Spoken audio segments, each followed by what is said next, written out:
You ask Tiger to solve.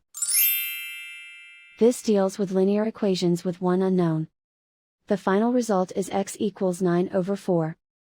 Let's solve it step by step. Simplify the expression. Multiply the fractions. Break up the fraction.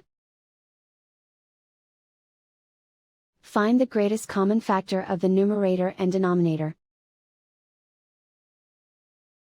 Factor out and cancel the greatest common factor. Swap sides. Group all constants on the right side of the equation. Subtract 1 from both sides. Simplify the arithmetic.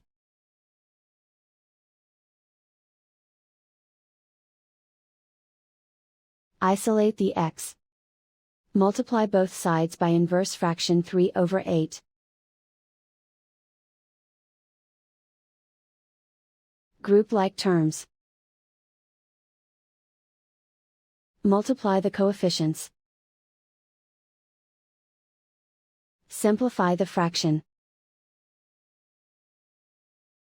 Multiply the fractions. Simplify the arithmetic.